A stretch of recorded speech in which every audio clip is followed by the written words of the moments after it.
चलिए ठीक है, जल्दी से आ जाइए सभी लोग, फिर स्टार्ट करते हैं। नमस्कार भाई, नमस्कार। बिल्कुल, अभी आपका मटेरियल साइंस चल रहा है और कल आपकी एक क्लास हो चुकी है। इसमें अगर कोई भी डाउट आप बिल्कुल पूछ सकते हैं। बाकी आज फिर कल के आगे का कंटिन्यू करते हैं। नमस्कार। Very good afternoon. ठीक है, एक बार साउंड वगैरह सब कुछ चेक कर लो कि परफेक्ट है या नहीं।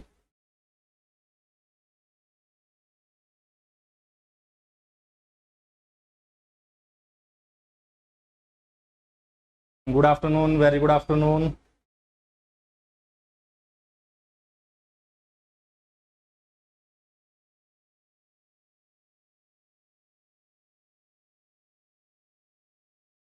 वेरी गुड, ठीक है। चलिए तो एक बार देख लेते हैं कि कल हम लोगों ने क्या क्या डिस्कस किया। तो बच्चे, कल मैंने आपको बताया था कि मटेरियल क्या होता है, ठीक है। मटेरियल साइंस के बारे में हमने जाना। और जो मटेरियल साइंस में बेसिकली हम स्ट्रक्चर की बात करने वाले हैं। स्ट्रक्चर का डिस्कशन हम लोग कर रहे थे। माइक्रो स्ट्रक्चर के बारे में हमने जाना, मैक्रो स्ट्रक्चर के बारे में हमने जाना, और साथ ही साथ क्रिस्टल स्ट्रक्चर का डिस्कशन हम लोग कर रहे थे, ठीक है। फिर मैंने आपको बताया कि माइक्रो स्ट्रक्चर को देखने के लिए माइक्रोस्कोप की जरूरत पड़ती है, ठीक है। और अगर मैक्रो की बात करें तो इसके लिए किसी भी माइक्रोस्कोप की जरूरत नहीं पड़ती है, ठीक है। दूसरा मैंने आपको बताया था कि अगर माइक्रोस्कोप से माइल्ड स्टील का ऑब्जर्वेशन हमने किया तो हमें यहाँ पर परलाइट जो दिखाई देता है ये डार्क कलर का होता है। और अगर फेराइट की हम बात करें तो ये कैसा दिखता है, ये आपको लाइट दिखता है, ठीक है। तो ये सारे पॉइंट मैं आपको बता चुका था। फिर मैंने आपको बताया कि अगर इंजीनियरिंग मटेरियल्स की हम बात करें, ठीक है, या नॉर्मल किसी भी मटेरियल की हम बात करते हैं तो इसको दो तरीके से हम क्लासिफाई करते हैं। एक आपके होते हैं क्रिस्टलाइन और दूसरे आपके होते हैं अमोर्फस, ठीक है। अपने सब्जेक्ट में यानी कि मटेरियल साइंस की अगर हम बात करें तो इसमें अमोर्फस का डिस्कशन हम लोग नहीं करेंगे। इसमें हम जो बात करने वाले हैं सिर्फ और सिर्फ क्रिस्टलाइन मटेरियल की बात करने वाले हैं, ठीक है। चलिए, फिर क्रिस्टलाइन मटेरियल को आगे क्लासिफाई किया गया, ठीक है। और इसका क्लासिफिकेशन किस तरह किया गया, हमने एक्स रे डिफ्रैक्शन टेक्निक की हेल्प ली, जिससे हमने क्रिस्टलाइन मटेरियल का क्लासिफिकेशन किया, ठीक है। इसमें आगे निकलकर क्या आया, हमारे 7 क्रिस्टल सिस्टम थे, ठीक है, जो हमें बेसिकली शेप बताते हैं। और 14 तरह से 14 टाइप से इनका एटॉमिक अरेंजमेंट था। ये सारे पॉइंट मैं कल आपको बता चुका था। आज हम इसके आगे का देखने वाले हैं, ठीक है। तो ये सारा मैंने आपको बताया ग्रेन किस तरह से होते हैं, ठीक है। फिर बीच बीच में ग्रेन बाउंड्रीज बनती है। अगर परलाइट की हम बात करते हैं तो ये आपको डार्क दिखाई देगा। और अगर फेराइट की हम बात करते हैं तो ये थोड़ा सा करेक्ट कर लेना, ये व्हाइट नहीं होगा, ये क्या होगा, लाइट। अगर आप फेराइट की बात करोगे तो ये कैसा दिखाई पड़ता है, ये आपको लाइट दिखाई पड़ता है। ये करेक्शन कर लेना, ये क्या होता है, व्हाइट नहीं, ये क्या होगा, लाइट होगा। तो ये सारे पॉइंट कल मैं आपको बता चुका था। Micro structure, macro structure, crystal system, ठीक है, क्रिस्टलाइन मटेरियल, एमोर्फस। एमोर्फस की अगर एग्जांपल की आप बात करोगे तो इसमें ग्लास होता है। और ये सारे पॉइंट कल हम लोग डिस्कस कर चुके थे। आज इसके आगे का हम देखने वाले हैं, ठीक है। यहां तक अगर किसी बच्चे का कोई भी डाउट है तो बिल्कुल मुझे बताएं। फिर इसके आगे आज हम थोड़ा सा बढ़ने वाले हैं। बोलो भैया, एक एक करके। नो डाउट सर, ठीक है, वेरी गुड। चलिए, मेरी तरफ से तो सब कुछ बिल्कुल ठीक है। All okay.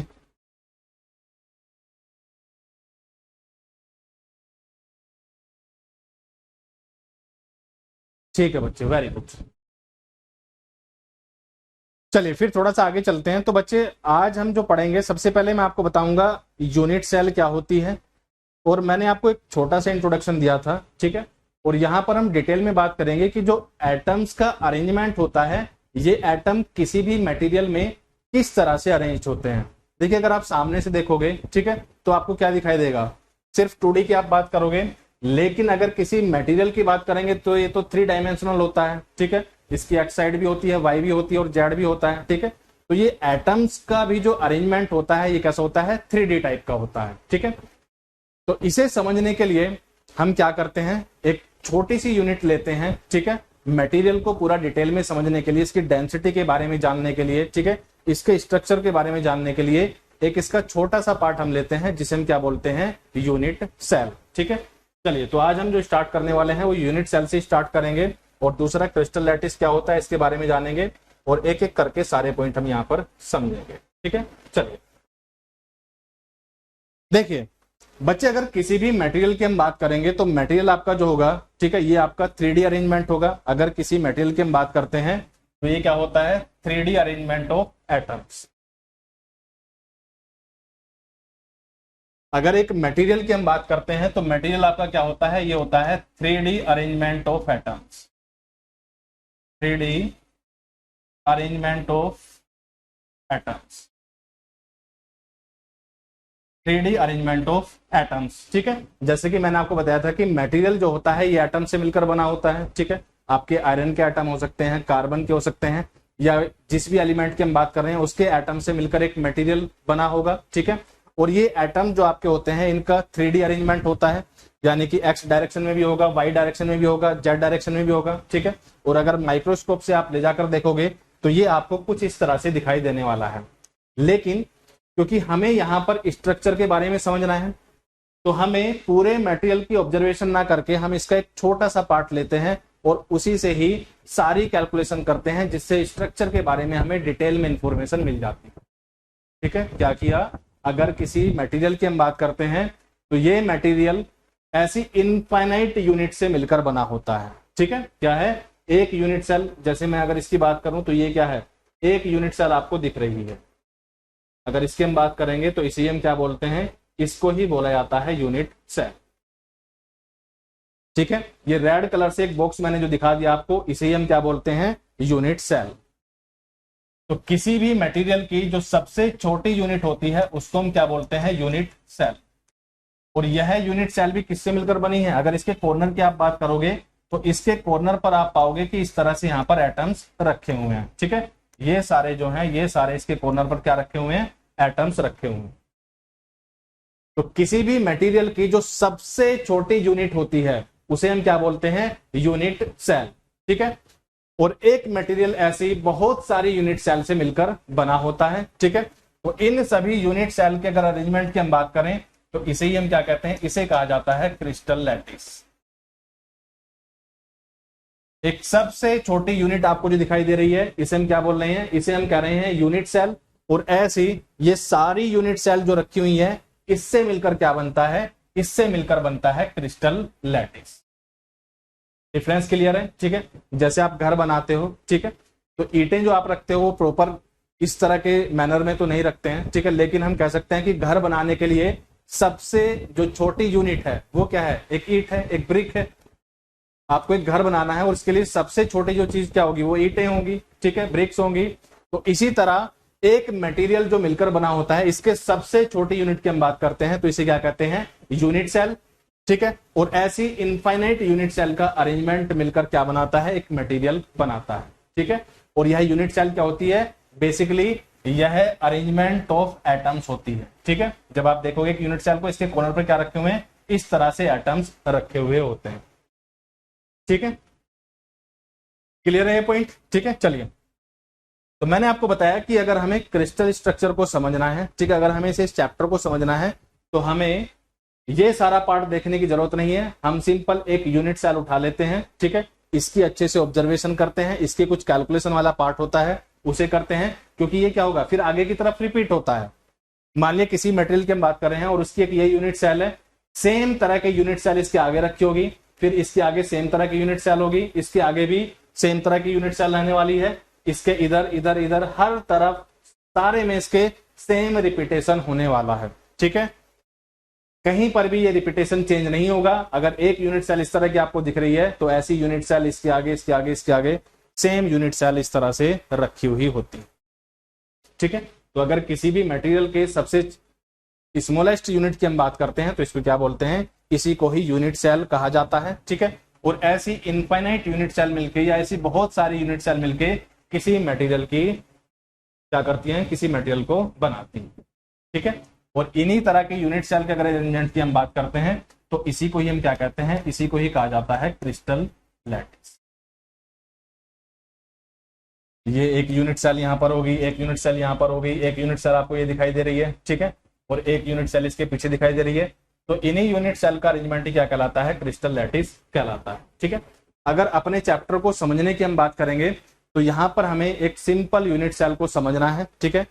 यूनिट सेल कितने तरह की हो सकती हैं, ठीक है। यूनिट सेल में बेसिकली हम क्या देख रहे हैं? एटम्स का अरेंजमेंट देख रहे हैं, ठीक है।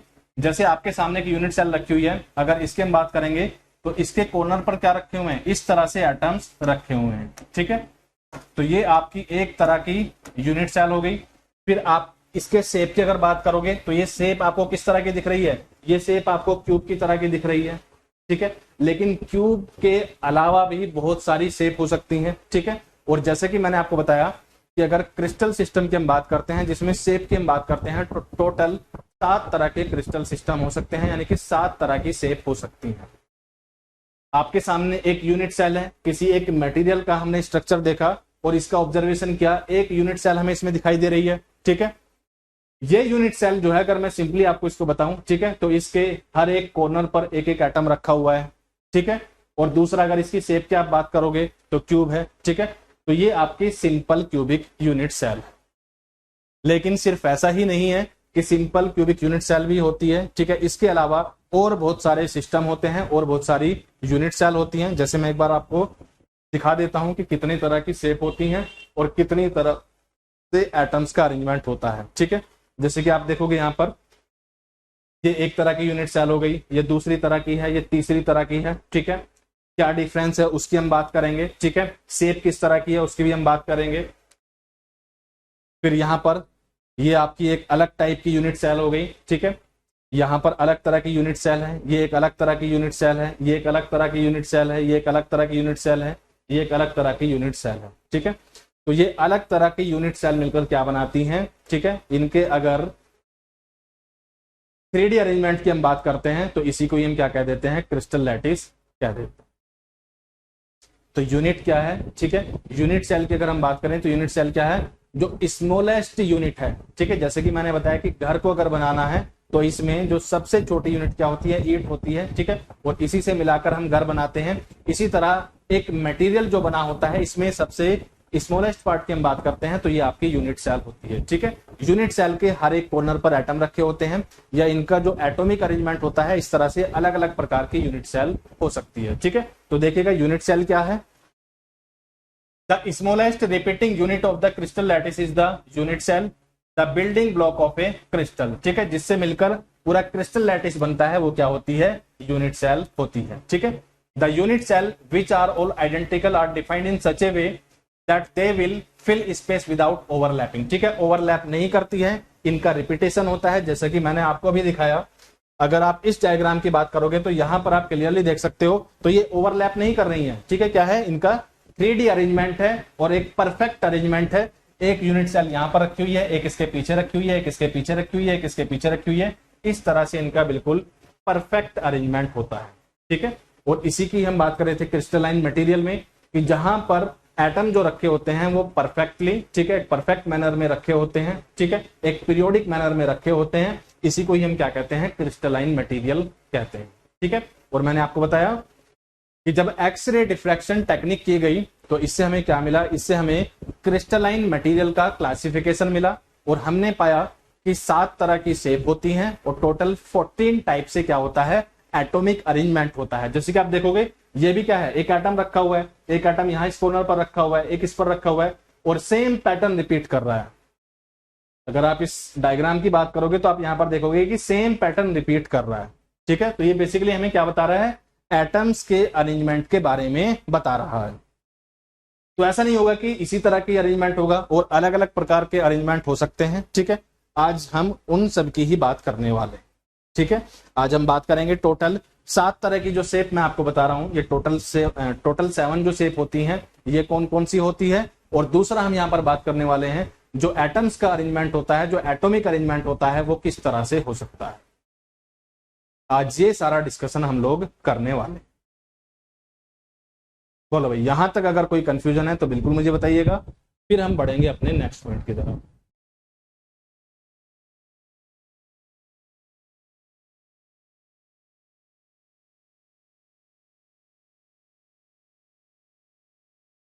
ठीक है, चलिए वेरी गुड। तो एक एक करके स्टार्ट करते हैं। चलिए, तो क्यूबिक सिस्टम में यानी कि जहां पर हम शेप की बात कर रहे थे, ठीक है, क्रिस्टल सिस्टम में जो हम शेप की बात कर रहे थे, जो सबसे पहली जो शेप आपकी होती है, ठीक है, इसमें आप बात करते हो किसकी? क्यूबिक की। जो सबसे पहली शेप आप देखोगे ये कौन सी होती है? क्यूबिक। जो सबसे पहली शेप आप देखोगे ये कौन सी होती है? क्यूबिक होती है। ठीक है, चलिए, क्यूब आप समझते ही हो, ठीक है, इस तरह से जो बना होता है ये पूरा आपका क्यूब होता है। इसे हम क्या बोलते हैं? क्यूब।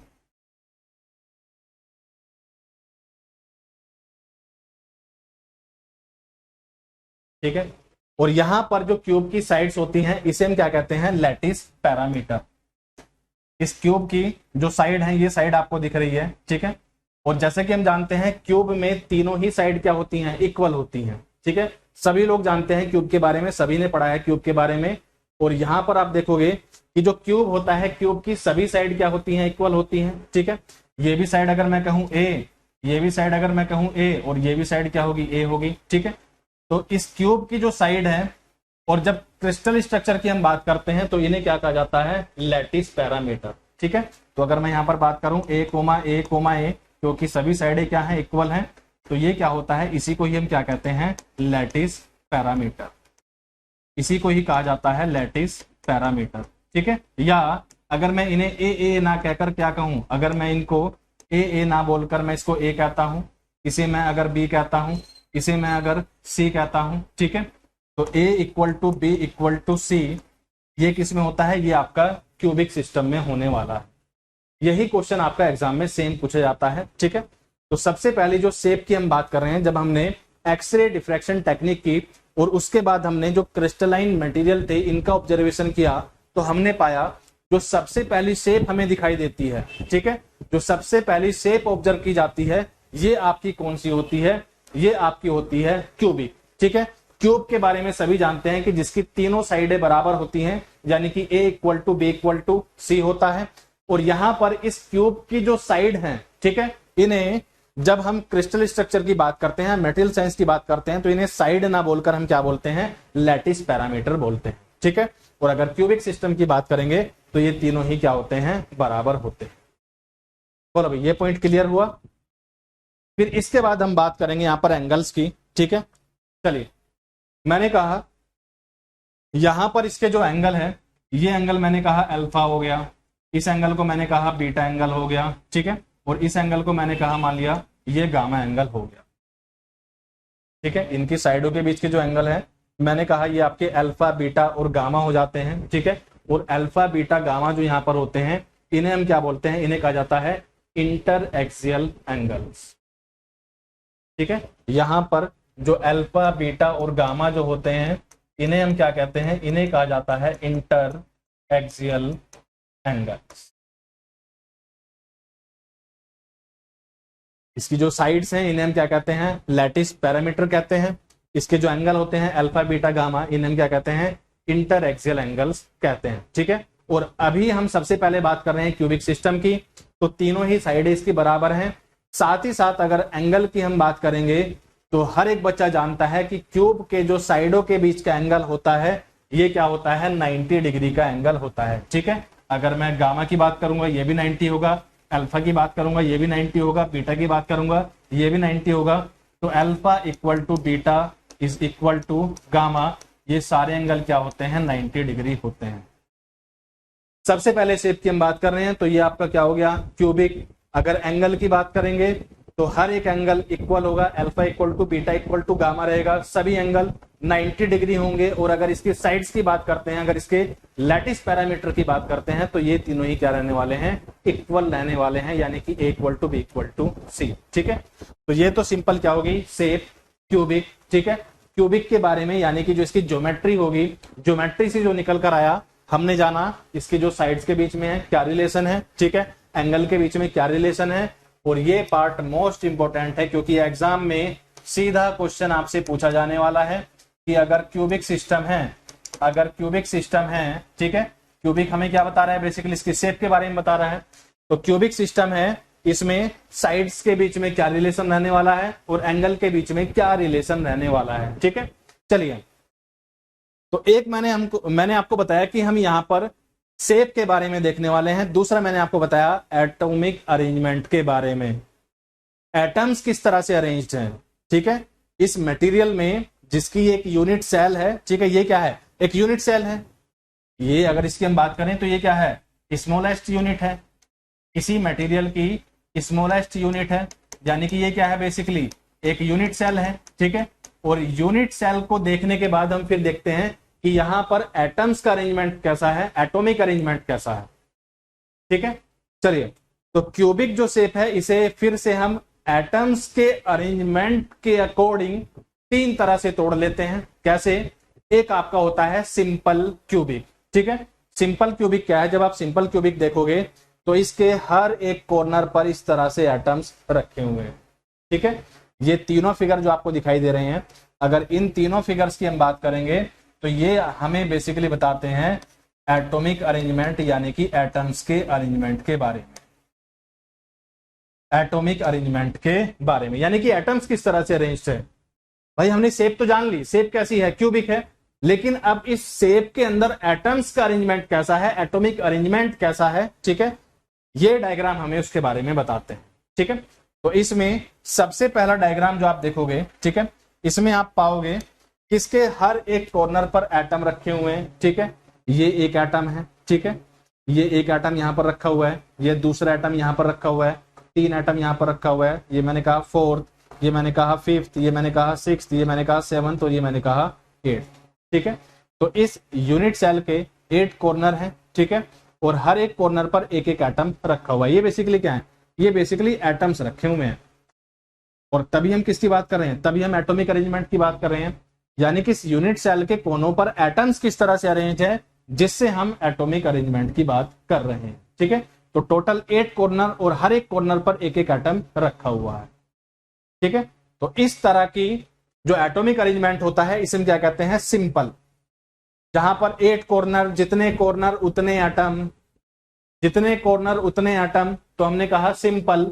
और ये शेप किस तरह की है, क्यूबिक, तो इसका नाम क्या पड़ गया, सिंपल क्यूबिक। तो एटॉमिक अरेंजमेंट मैंने कहा कि ये पहला एटॉमिक अरेंजमेंट, ये दूसरा एटॉमिक अरेंजमेंट और ये क्या है, तीसरा एटॉमिक अरेंजमेंट। पहला अरेंजमेंट कैसा है, 8 कॉर्नर, हर एक कॉर्नर पर एक एक एटम, तो इसे हमने कहा सिंपल।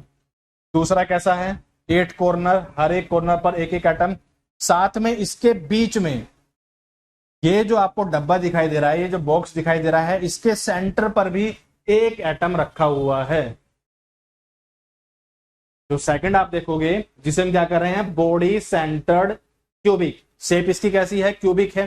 ठीक है, लेकिन इसकी जो बॉडी है, ठीक है, इसकी जो पूरी शेप आपको दिख रही है, इसके सेंटर पर भी एक एटम रखा हुआ है, जिस वजह से इसका नाम क्या पड़ गया है, बॉडी सेंटर्ड क्यूबिक। ठीक है, दूसरा, ये एटम जो है इतने छोटे छोटे नहीं होते हैं, ये आपस में क्या करते हैं, एक दूसरे को टच करते हैं। ठीक है, ये समझने के लिए हम ऐसा कर लेते हैं, बाकी जब आप बिल्कुल बारीकी से देखोगे ना, ठीक है, तो ये एटॉमिक अरेंजमेंट कुछ इस तरह से होता है, ये बीच में ऐसे लाइनें नहीं होती हैं, ये तो हमने समझने के लिए बना ली हैं। ठीक है, जो आप देखोगे अरेंजमेंट इस तरह से दिखाई देता है, इस तरह से अरेंजमेंट दिखाई देता है, हम समझने के लिए ऐसा मान लेते हैं। जैसे कि आप देखोगे यहां पर एक यूनिट सेल रखी हुई है, ठीक है, हम इस सिंपल क्यूबिक की बात कर रहे हैं, एटम्स आपके कुछ इस तरह से रखे होते हैं, ये एक दूसरे को टच करेंगे, तो हमने सिंपल क्या किया, हमने इनके सेंटर लेकर, ठीक है, हमने इन सभी के सेंटर लेकर, इसका सेंटर लिया, इसका सेंटर लिया, इन्हें आपस में मिला दिया, इसे आपस में मिलाया, इसे आपस में मिलाया, इसे आपस में मिलाया। ठीक है, इस तरह से क्या किया, इन्हें मिलाकर और यहां पर क्या बना ली, लाइनें बना ली, समझने के लिए, ताकि समझने में क्या रहे, आसानी रहे। ठीक है, नहीं तो ये जैसा हम देख रहे हैं इस तरह का हमको, ठीक है, हमने ऐसा माना, और जो एटम्स है, एटम के साइज को क्या मान लिया, थोड़ा सा छोटा मान लिया। तो ये क्या है, क्यूब की तरह का है, तो इसकी शेप कैसी है, क्यूबिक है। ठीक है, हर एक कॉर्नर पर एक एक एटम रखा हुआ है, 1 2 3 4 5 6 7 8। ठीक है, तो हमने इसे क्या कह दिया, सिंपल क्यूबिक हमने इसे कह दिया। बच्चे आजकल क्वेश्चन बहुत ज्यादा आ रहे हैं शेप को लेकर, ठीक है, सिस्टम के जो क्रिस्टल सिस्टम है इसको लेकर, एटॉमिक अरेंजमेंट किस तरह का है इसको लेकर क्वेश्चन काफी बन रहे हैं।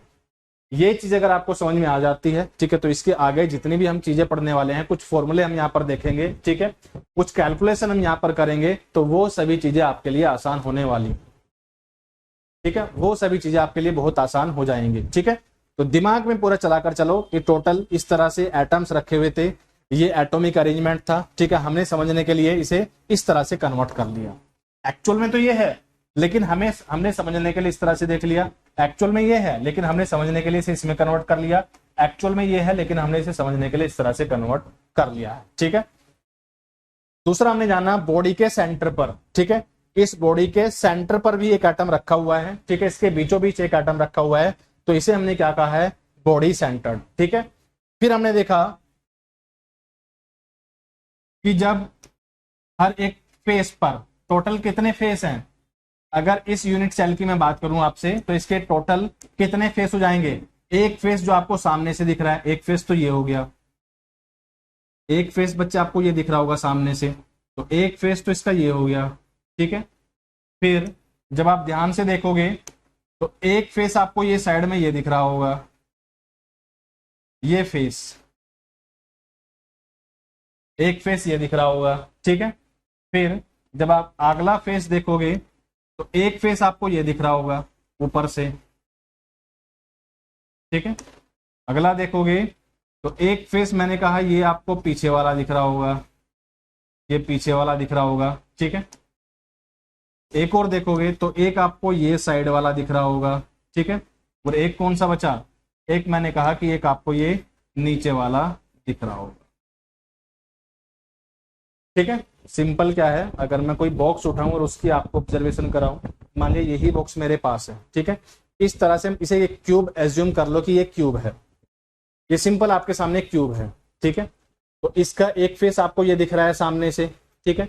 एक इसका पीछे वाला फेस, कितने हो गए, 2, एक इसका ये वाला फेस 3, एक इसका ये वाला फेस 4, एक इसका ये वाला फेस 5 और एक इसका ये वाला फेस 6, ठीक है।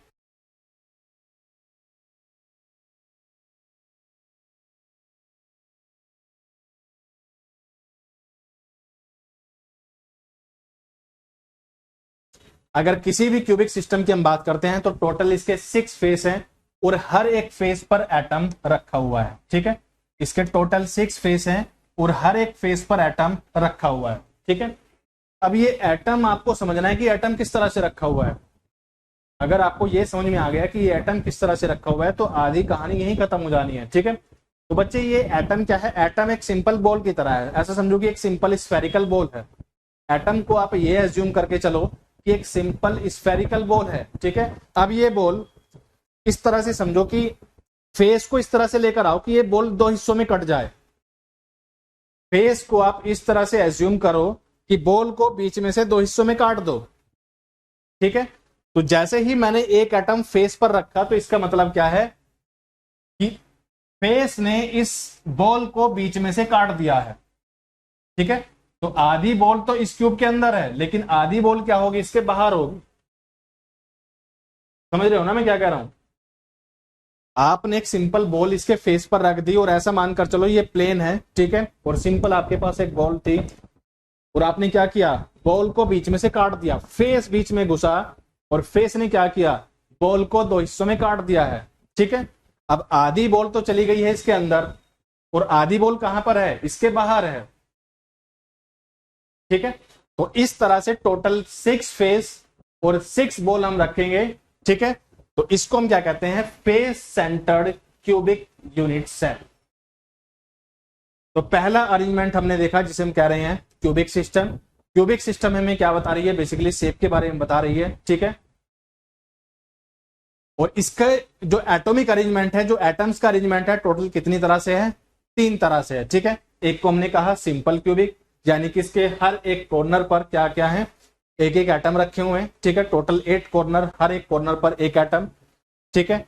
फिर एक इसके बीचों बीच रखा हुआ है, सिंपल समझो कि एक बॉल है और एक डब्बे के अंदर डाल दिया जो इसके सेंटर पर है, ठीक है। आपने कुछ भी अरेंजमेंट करके से इसके बिल्कुल सेंटर पर चिपका दिया है। और अगर तीसरे की बात करोगे तो जितने इसके फेस हैं उतनी ही बॉल इस पर रखी हुई है और बॉल को ऐसे मानकर चलना कि फेस क्या करता है, इस बॉल को बीच में से काट देता तो simple cubic atomic arrangement, body centred cubic atomic arrangement और face centred cubic atomic arrangement. ठीक है, तो पहले सिस्टम से हमने पाया जो कि क्यूबिक है, और एटम्स का अरेंजमेंट कितनी तरह से हुआ, 3 तरह से हुआ। कौन कौन सा? Simple cubic, body centred cubic and face centred cubic. इस पॉइंट को जल्दी से देखो, इसमें अगर कोई भी डाउट है तो आप मुझे बिल्कुल बता सकते हो, बाकी फिर हम बढ़ते हैं नेक्स्ट पॉइंट की तरफ।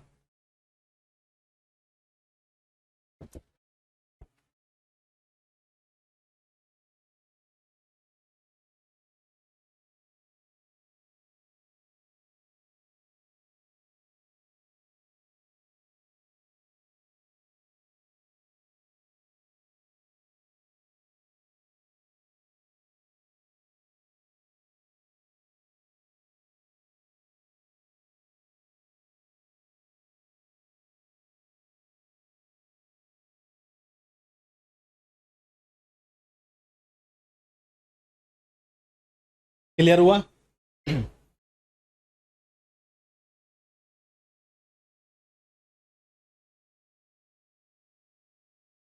चलिए, तो सिंपल मैं एक बॉल आपके लिए लेकर आया हूं, आप इससे समझने की कोशिश करिएगा। देखिए, अगर ये पार्ट आपका क्लियर नहीं हुआ, हमें मटेरियल साइंस में जो पढ़ना है, जो हमारे सिलेबस में है, ठीक है, जैसे कि मैं आपको बता चुका हूं कि हमें यहाँ पर क्यूबिक और हेक्सागोनल सिस्टम पढ़ना है। ठीक है, बाकी की जो शेप्स होती हैं वो आपकी मिनरल्स के लिए होती हैं, वो हमारे सिलेबस में नहीं होती हैं। ठीक है, तो सिंपल अभी मैंने आपसे कहा कि फेस, ठीक है, फेस सेंटर्ड, तो ये एक फेस हो गया, और ये फेस क्या करेगा?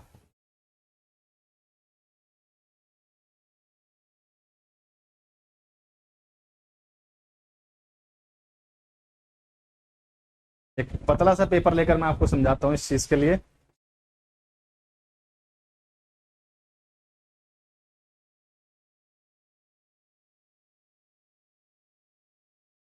चलिए, आप इससे समझ सकते हो, थोड़ी सी आसानी रहेगी आपको समझने के लिए।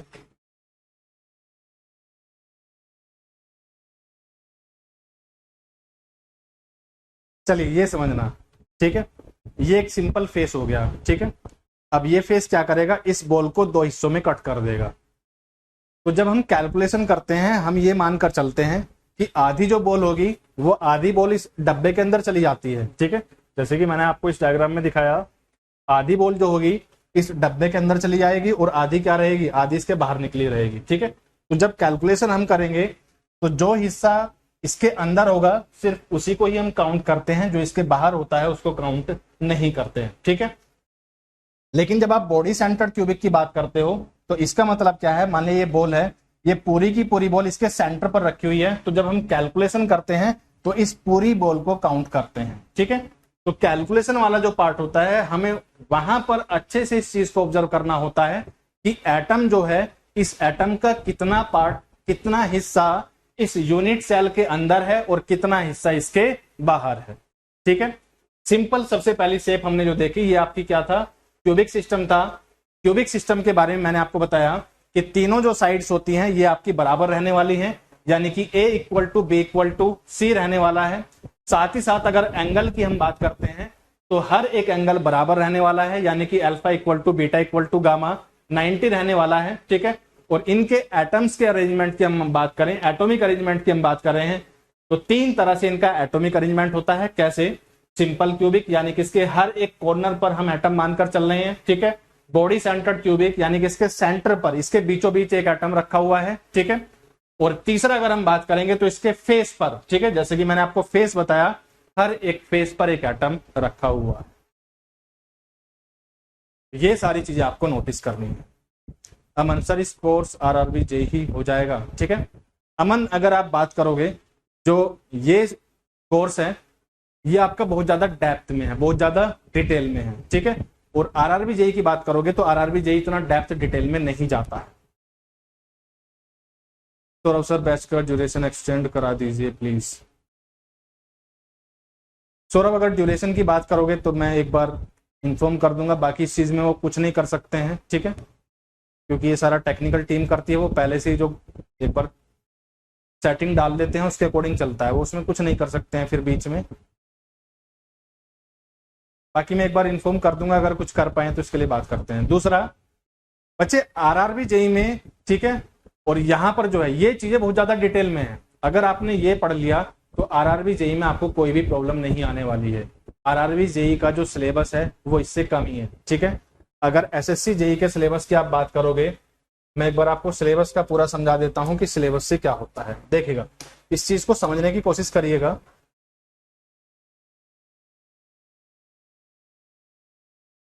अगर पूरी मैकेनिकल इंजीनियरिंग की आप बात करोगे तो सिलेबस होता है ईएससी का, ठीक है।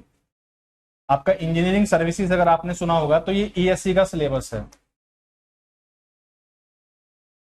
और अगर आप बात करोगे यहां पर एसएससी जेई की, तो एसएससी जेई सेम कॉपी करने लगा है ईएससी को, बिल्कुल। क्वेश्चन भी आप देखोगे ना, क्वेश्चन भी अगर आप देखोगे एसएससी जेई के 70% जो क्वेश्चन है वो इंजीनियरिंग सर्विसेज के हैं, ठीक है। तो लगभग इतना ही सिलेबस एसएससी जेई का है। आरआरबी जेई का सिलेबस कम है। आरआरबी जेई का जो सिलेबस है वो इससे कम है, ठीक है। लेकिन कुछ कुछ पॉइंट है वो इतने ज्यादा इजी हैं, ठीक है। कुछ कुछ चीजें इतनी ज्यादा इजी हैं, ठीक है, वो थोड़ा सा हमें नोटिस करनी है बस। कुछ पार्ट मैं कह सकता हूं कि कुछ पार्ट आपको नोटिस करना है, वो ज्यादा नहीं है, सिर्फ 5 से 10% कह सकता हूं, हार्डली 5 से 10 भी नहीं है, मैं 5% कह सकता हूं कि 5% चीजें हैं जो एसएससी जेई में छोड़ दी जाती हैं क्योंकि वो बहुत ज्यादा आसान होती हैं, लेकिन उन्हें भी हम साथ साथ कवर कर लेंगे। तो हम कह सकते हैं कि आरआरबी जेई के लिए टू द पॉइंट चीजें होंगी और बिल्कुल आपके काम आने वाली हैं सारी, ठीक है। तो आप निश्चिंत रहें, आरआरबी जेई से तो बहुत ऊपर आप चले जाओगे, ठीक है, लेकिन आरआरबी जेई आपका सारा कवर होने वाला है, एसएससी जेई तो होने वाला ही है, ठीक है। चलिए, तो इस चीज के लिए आप परेशान ना हो, आरआरबी जेई के लिए बिल्कुल सही है, ठीक है, कोई परेशान होने वाली बात इसमें है नहीं। क्लियर है। बाकी ड्यूरेशन एक्सटेंड कराने वाली जो चीजें हैं मैं एक बार इन्फॉर्म कर दूंगा, बाकी ये उन्हीं का ही डिसीजन होता है, ठीक है, वही अपने अकॉर्डिंग इस चीज को मैनेज करो। चलिए, तो फेस सेंटर्ड का मैंने बताया, ठीक है, कि फेस है, और फेस ऐसा समझो कि बॉल ये जो है, ठीक है, इस फेस ने क्या कर दिया, दो हिस्सों में कट कर दिया है। तो आधी बॉल तो चली गई है अंदर, ठीक है, और आधी बॉल कहां पर है, इसके बाहर रखी हुई है, ठीक है। इसी तरह से हर एक कॉर्नर पर ये मानकर चलो एक एक बॉल्स रखी हुई है, इस तरह से बॉल्स रखी हुई है। और जब आप बॉडी सेंटर का मतलब है इस बॉडी के सेंटर में, ठीक है, यानी कि इसके बीचों बीच, ठीक है, एक बॉल उठाओ और इसके सेंटर में ले जाकर रख दो, इसके बीचों बीच ले जाकर रख दो, ठीक है। तो ये आपका हो जाता है body centred cubic unit cell, ठीक है। एक आपका है सिंपल क्यूबिक और एक आपका है फेस सेंटर्ड क्यूबिक, ठीक है। तो बहुत आसान चीजें हैं, याद करने के लिए मैं आपको बता ही चुका हूं। एंगल, साइड्स, ठीक है, क्या रिलेशन है आपको याद रखना है, एग्जाम में सीधे क्वेश्चन बनते हैं। दूसरा, एटॉमिक अरेंजमेंट किस तरह का है, ये क्वेश्चन भी आपका एग्जाम में सीधा बनता है, ठीक है। नोट्स कब तक मिलेंगे सर, ठीक है, नोट्स अभी आपके मिले नहीं है। एक बार नोट्स के बारे में मुझे बताइएगा कि कौन कौन से सब्जेक्ट के आपके मिले हैं, कौन कौन से नहीं मिले हैं, बाकी सारे नोट्स मिल जाएंगे। मटेरियल साइंस के अगर नोट्स की मैं बात करूंगा, जैसे ही आपका टॉपिक कंप्लीट होगा, क्योंकि मैं इसमें क्वेश्चन भी कराऊंगा, ठीक है, काफी क्वेश्चन भी मैं आपको सोल्व कराने वाला हूं, काफी क्या, इतने क्वेश्चन करा दूंगा ताकि आपके एग्जाम में सीधे क्वेश्चन मिल जाएं, ठीक है, आपको इधर उधर परेशान होने की जरूरत ना पड़े। तो ये अभी लाइव में जो टॉपिक चल रहा है, जैसे ही कंप्लीट होगा नोट्स आपको मिल जाएंगे। दूसरा, जो रिकॉर्डेड क्लास है वो नोट्स धीरे धीरे अपलोड होते रहेंगे, ठीक है। एक बार आप वीडियो लेक्चर देख लो, नोट्स आपको साथ के साथ मिलते रहेंगे, हर एक चैप्टर के हर एक टॉपिक के नोट्स आपको मिलते रहेंगे। तो कुछ नोट्स अभी डले हैं या नहीं डले हैं, एक बार मुझे इस चीज के बारे में बताइएगा, बाकी मैं इन्फॉर्म कर देता हूं कि जल्दी से जल्दी आपके जो नोट्स बचे हुए हैं वो भी अपलोड करा दें। श्रेयस, एक बार आप देखो, ठीक है, पढ़कर देखो कितनी डेप्थ में, कितनी डिटेल में चीजें हैं, मेंस के लिए भी बिल्कुल सही है, ठीक है। इतने क्वेश्चन की प्रैक्टिस है, इतनी ज्यादा डिटेल में चीजें हैं, ठीक है, इतना अच्छा बैच है, और मेंस के लिए भी आपका बिल्कुल सुटेबल रहेगा। भाई मेंस में क्या है, जिस बच्चे को लिखने का तरीका आता है, मैं इसलिए बोलता हूं कि नोट्स हमेशा लिख लिख कर बनाओ। अगर आप नोट्स लिखकर बनाओगे तो आपको लिखने की आदत रहेगी, ठीक है। मेंस में क्या है, आपका रिटन ही है, तो कुछ बच्चों की ये प्रैक्टिस छूट जाती है, तो लिखने की आदत डालो, ठीक है। लिखने की आदत अगर होगी तो मेंस में कोई प्रॉब्लम नहीं होती है। भाई थर्मोडायनेमिक्स का न्यूमेरिकल आने वाला है, ठीक है, तो आपको क्या करना है, सिंपल उसे एक प्रॉपर वे में सोल्व करना है, जिस तरह से सॉल्यूशन होता है प्रॉपर उसका, ठीक है। थोड़ा अच्छे लेवल का न्यूमेरिकल होगा, लेकिन बेसिक कॉन्सेप्ट अगर आपको आते हैं, ठीक है, अगर आप अच्छे क्वेश्चन की प्रैक्टिस करते हो तो कर ले जाओगे। तो वहां पर शॉर्ट ट्रिक ना छोड़कर जो डिटेल में स्टेप्स होते हैं वो आपको फॉलो करने हैं, और बाकी बिल्कुल अगर प्री अगर आपका निकलता है तो मेंस में दिक्कत नहीं होने वाली है। ठीक है, मेन पंगा यहाँ पर किसका है, प्री का रहता है, मेंस की इतनी प्रॉब्लम नहीं होती। और अगर मटेरियल साइंस की बात करोगे तो मेंस में बिल्कुल आपका कुछ भी पूछ सकता है। ठीक है, एक छोटा सा भी क्वेश्चन डाल देगा। वैसे तो अगर आप मेंस की बात करोगे तो आपके थर्मो जो कोर सब्जेक्ट होते हैं, थर्मो है आपका, सोम है, ठीक है, यहां से ज्यादा क्वेश्चन पूछते हैं, लेकिन छोटा मोटा एक दो क्वेश्चन कभी पूछ लेगा। बाकी मटेरियल साइंस को लेकर मेन में ज्यादा प्रॉब्लम नहीं होने वाली। लेकिन प्री इस सब्जेक्ट के बिना, या मैं कह सकता हूं कि किसी भी सब्जेक्ट के बिना प्री एग्जाम आपका नहीं निकल सकता है। रीजन क्या है कि 1, 2 और 3 नंबर भी बहुत ज्यादा मायने रखते हैं अपने आप में। और ये सब्जेक्ट थोड़ा सा ऐसा है, केमिस्ट्री वाला पार्ट है। जिस बच्चे ने 11th 12th में केमिस्ट्री पढ़ी होगी तो ऐसा लगेगा यार ये तो पूरी केमिस्ट्री थी, तो वही है, ये केमिस्ट्री ही है, ये 11वीं 12वीं की केमिस्ट्री ही है। चलिए आगे बढ़ते हैं। तो क्यूबिक सिस्टम आपका क्लियर हुआ। क्यूबिक सिस्टम के बाद नेक्स्ट सिस्टम हम देखने वाले हैं, ये आपका होता है टेट्रागोनल। ठीक है, नेक्स्ट सिस्टम जो आप देखोगे ये आपका रहने वाला है टेट्रागोनल। ठीक है, टेट्रागोनल सिस्टम, और ये क्या है, आपकी सेकंड शेप है। अब टेट्रागोनल सिस्टम में बात करोगे तो यहां पर एटम्स का जो अरेंजमेंट है ये एक तरह का हो गया, ये दूसरी तरह का हो गया। इनके नाम क्या है अभी मैं आपको बताने वाला हूं। ठीक है, तो मैं इसे कह सकता हूं फोर्थ और मैं इसे कह सकता हूं फिफ्थ। चलिए, तो सबसे पहले हम यहां पर बात करेंगे कि टेट्रागोनल सिस्टम होता क्या है। ठीक है, टेट्रागोनल क्या है, बेसिकली एक शेप के बारे में हम बता रहा है। जैसे हमने देखा कि क्यूब किस तरह का दिखता है, क्यूब की साइड के बीच में क्या रिलेशन होता है, क्यूब के एंगल के बीच में क्या रिलेशन होता है। इसी तरह अगर टेट्रागोनल की हम बात करेंगे तो बच्चे यहां पर क्या है, यहां पर इसकी दो साइडें बराबर रहने वाली हैं। ये साइड इस साइड के बराबर रहने वाली है। अच्छे से दिमाग में डाल लेना, टेट्रागोनल में दो साइडें बराबर रहेंगी, ये साइड इसके बराबर है, लेकिन जो इसकी हाइट है जिसे हम सी कह रहे हैं ये इनके बराबर नहीं है।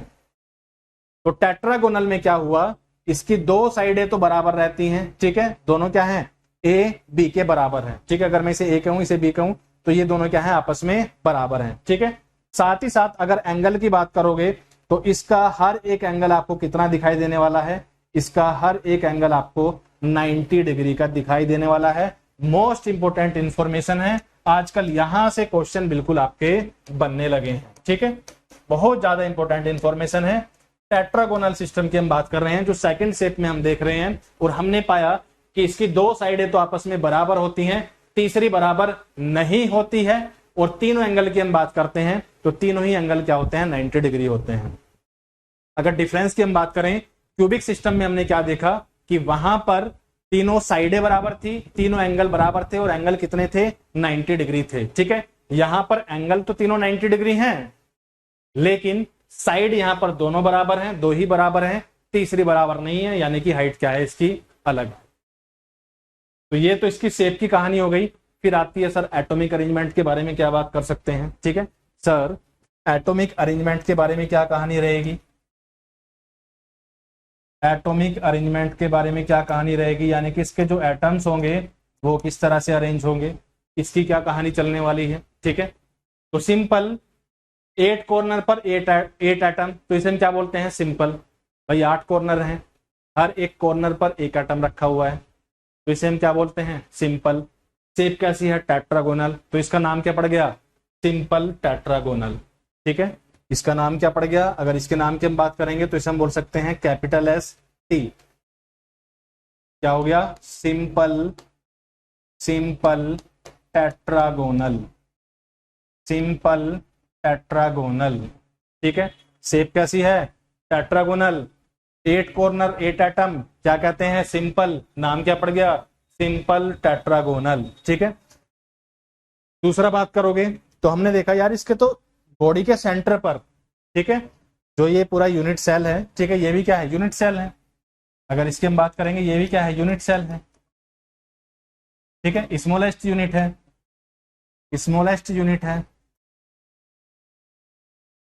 तो हमने देखा कि इसके सेंटर पर एक एटम रखा हुआ है। ठीक है, यानी कि बॉडी के सेंटर पर एक एटम है, बॉडी के सेंटर पर एक एटम है। शेप कैसी है, टेट्रागोनल, तो इसका नाम क्या पड़ता है, BCT। क्या हो गया, body centred, body centred, body centred tetragonal, body centred tetragonal. इसका नाम क्या पड़ा, body centred tetragonal, BCT। 8 corner पर 8 एटम, हम बोलते हैं इसको सिंपल। ठीक है, शेप कैसी है, टेट्रागोनल, नाम क्या पड़ गया, सिंपल टेट्रागोनल। बॉडी के सेंटर पर बीचों बीच एक डब्बा है, डब्बे के बीचों बीच एक एटम रखा हुआ है, तो इसे हम क्या बोल देंगे, BC, यानी बॉडी सेंटर्ड। B का मतलब क्या है, बॉडी, C का मतलब क्या है, सेंटर्ड, T का मतलब क्या है, tetragonal, BCT, body centred tetragonal. ठीक है, नाम क्या हो गया, बॉडी सेंटर्ड टेट्रागोनल। और ये क्या बता रहा है, इसके एटॉमिक अरेंजमेंट के बारे में बता रहा है कि एटम्स का अरेंजमेंट किस तरह से है। ठीक है, तो अभी तक हमने 2 शेप देखी हैं, एक क्यूबिक सिस्टम शेप है, 3 तरह से एटॉमिक अरेंजमेंट है, एक हमने देखा टेट्रागोनल शेप है, 2 तरह से एटॉमिक अरेंजमेंट है, एक है सिंपल टेट्रागोनल और एक क्या है, BCT यानी बॉडी सेंटर्ड टेट्रागोनल। बोलो भाई, ये सारे पॉइंट्स क्लियर हैं या इसमें कहीं डाउट है? और आप सिंपल इमेजिन कर सकते हो, ठीक है, पूरा क्यूब तो मेरे पास अभी नहीं है, सिंपल इमेजिन कर सकते हो कि इस तरह का ये पूरा डब्बा है, क्यूब है। ठीक है, और जो बॉल मैं आपको दिखा रहा हूं, ये बॉल कहां पर रखी हुई है, इसके सेंटर में यानी कि बीचों बीच रखी हुई है। ठीक है, एटम्स को आप बिल्कुल स्फेरिकल इस तरह से समझ सकते हो। ठीक है, और ये चीज आपको काफी काम आने वाली है। अरे भाई पढ़ा है ना, कोल्ड वर्किंग करने से हार्डनेस बढ़ती है। प्रोडक्शन तो पढ़ी होगी ना, तो हार्डनेस समझ में आया, हार्डनेस बढ़ कैसे जाती है, ठीक है, ब्रिटलनेस कैसे बढ़ जाती है, ये चीजें कभी समझ में आई? तो वही सब चीजें क्लियर होगी। अभी मानकर चलो कि कुछ भी यहाँ पर प्रोडक्शन का काम नहीं हुआ है। ठीक है, और आपका जो एटम है परफेक्टली कैसा है, स्फेरिकल है। ठीक है, जो ग्रेन्स है वो कैसे हैं, स्फेरिकल है। ठीक है, इनमें कुछ भी डिस्टोर्शन नहीं हुआ है। बोलो, अगर इतनी बात आपको समझ में आती है, दोनों पॉइंट क्लियर हैं, चलिए फिर आगे चलते हैं थर्ड शेप की तरह, थर्ड शेप की तरफ। और थर्ड शेप आपकी यहां पर कौन सी है, ऑर्थोरोम्बिक सिस्टम। ठीक है, तीसरी आपकी कौन सी है, ऑर्थोरोम्बिक सिस्टम।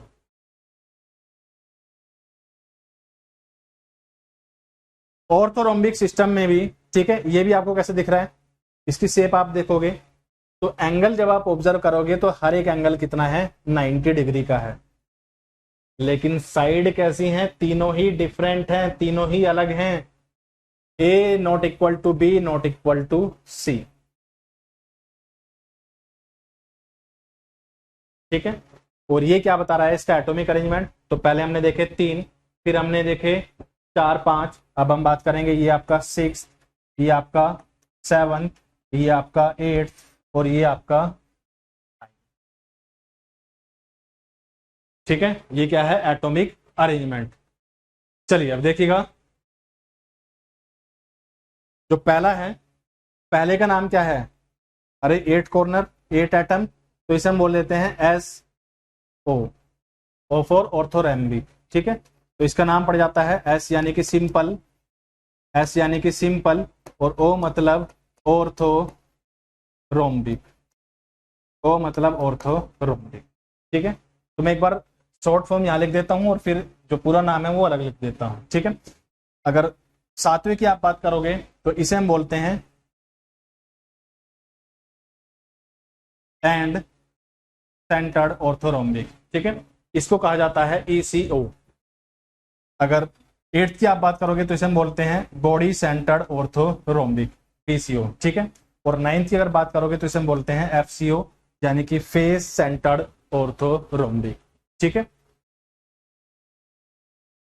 तो पहला आपका SO सिंपल ऑर्थोरोम्बिक। ठीक है, अगर आप सेकंड की बात करोगे तो सेकंड आपका हो जाता है ECO, सेकंड आपका हो जाता है ECO। E मतलब एंड, C मतलब सेंटर्ड, C मतलब सेंटर्ड, और O मतलब ऑर्थोरोम्बिक, ऑर्थोरोम्बिक। ठीक है, BCO की अगर आप बात करोगे तो BCO आपका हो जाता है B मतलब बॉडी, C मतलब सेंटर्ड, और ओ मतलब ऑर्थोरोम्बिक। और अगर एफसीओ की बात करोगे तो एफ मतलब फेस, सी मतलब सेंटर्ड, और अगर ओ की बात करोगे तो ऑर्थोरोम्बिक।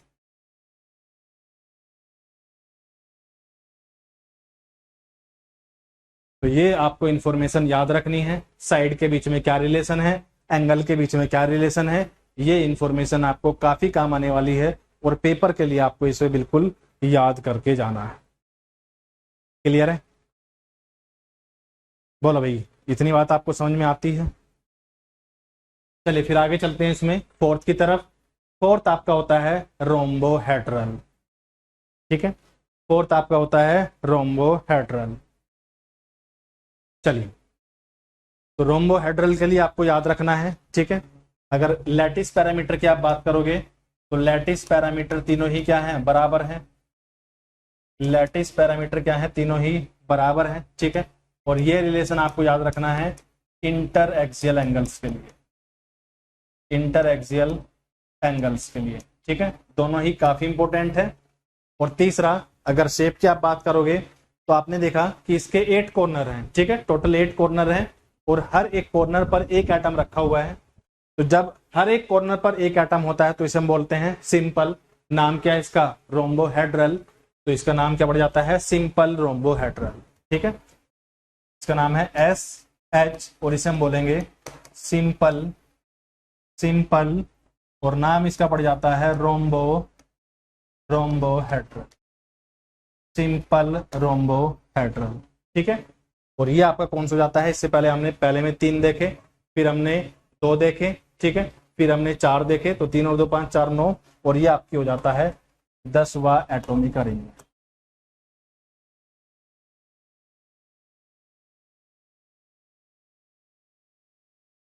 ये आपका हो जाता है 10वां एटॉमिक अरेंजमेंट। बोलो भाई, इतनी बात आपको समझ में आती है या इसमें कहीं कंफ्यूजन?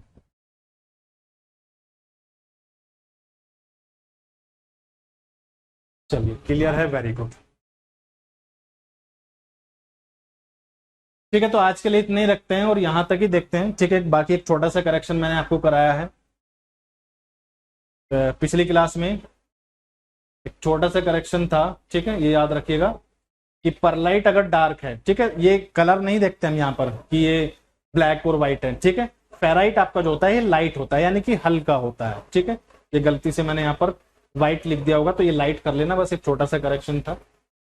बाकी आज मैंने जो आपको कराया है ये सारे पॉइंट्स आपको याद रखने हैं क्योंकि काफी काम आने वाले हैं, ठीक है। सर कल और का नोट्स कैसे मिलेगा? कल और का नोट्स सच्ची मैं समझ नहीं पाया कि कल और का नोट्स, ठीक है, इसका मतलब क्या है, एक बार मुझे थोड़ा सा समझाइएगा। ठीक है बच्चे, बाकी आज के लिए इतने ही रखेंगे, कोई डाउट है तो आप पूछ सकते हो। एक बार ये मुझे बताइएगा कि कल और का नोट्स, देखिए डेली डेली नोट्स मैं अपलोड नहीं कराऊंगा, ठीक है। चैप्टर आपका फिनिश हो जाएगा, चैप्टर नहीं, आपका सब्जेक्ट फिनिश हो जाएगा तब नोट्स मिलेंगे।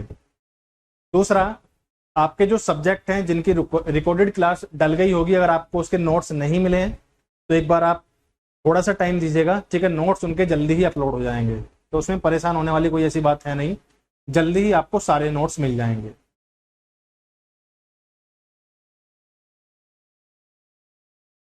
पृथ्वी, कल और आज का देखिए डेली डेली नोट्स थोड़ा सा ना, ये थोड़ी सी प्रॉब्लम हो जाती है इसमें, क्योंकि जो मैनेजमेंट है, ठीक है, मैनेजमेंट में जो काम करते हैं, जो लोग वहां पर बैठे हुए हैं, ऐप वगैरह जो संभालते हैं, उनके पास बहुत सारे काम होते हैं।